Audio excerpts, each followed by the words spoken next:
విజయసాయిరెడ్డి సంచలన వ్యాఖ్యలు చేశారు. జగన్ చుట్టూ కోటరీ ఉందని, వారికి లబ్ధి చేకూరుస్తేనే జగన్ను కలిసే అవకాశం ఉన్నట్టు జగన్కు నాకు మధ్య భేదాభిప్రాయాలు సృష్టించారని వైఎస్ఆర్సీపీ మాజీ నేత, మాజీ ఎంపీ విజయసాయిరెడ్డి వెల్లడించారు. ఇటీవల వైఎస్ఆర్సీపీకి ఆ పార్టీకి రాజ్యసభ సభ్యత్వానికి రాజీనామా చేసిన విషయం తెలిసింది.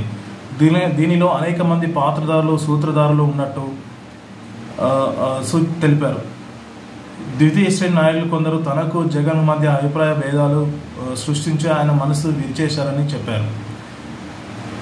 అయితే నిన్న జరిగిన సిఐడి విచారణకు విజయవాడకు వచ్చిన విజయసాయిరెడ్డి విలేకరులతో మాట్లాడుతూ, జగన్ చుట్టూ ఒక కోటరీ ఉంది, ఆయన వద్ద ఎవరినైనా తీసుకెళ్లి పరిచయం చేయాలనుకున్నా, ఎవరైనా వారిని కలవాలనుకున్నా వారి కోటరీకి అనుకూలలై ఉండాలి.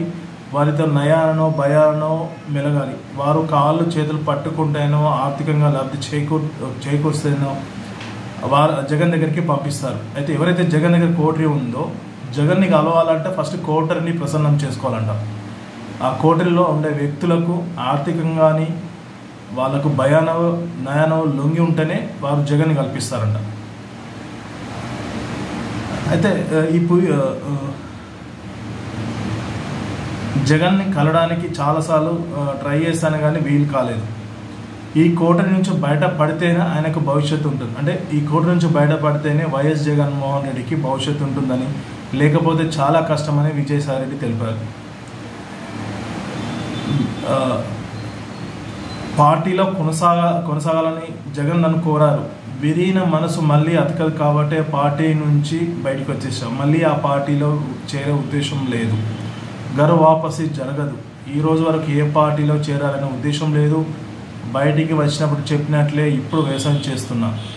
వైకాపా నుంచి బయటకు వచ్చేయడం వల్ల నేనేం నష్టపోలేదు. పార్టీలో ఉన్నంత కాలం చిత్తశుద్ధితో పనిచేసా. బయటకు వచ్చాక కూడా జగన్ బాగుండాలని కోరుకుంటున్నా.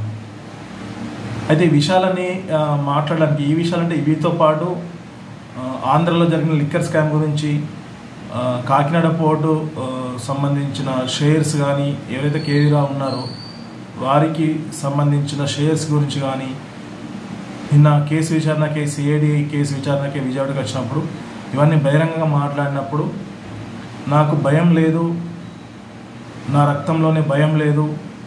గతంలో నాయకుడిపై భక్తి ఉండేది, ఇప్పుడు ఒక వెంకటేశ్వర స్వామి పైన ఉందని తేల్చి చెప్పారు. అంటే దీని ఉద్దేశంలో ఏంటంటే, నేను ఎవరికి భయపడేది లేదు, ఇంకా చెప్పాల్సిన విషయాలు చాలా ఉన్నాయి. ఇప్పటివరకు చెప్పినవి కాకుండా చెప్పాల్సిన విషయం చాలా ఉన్నాయి.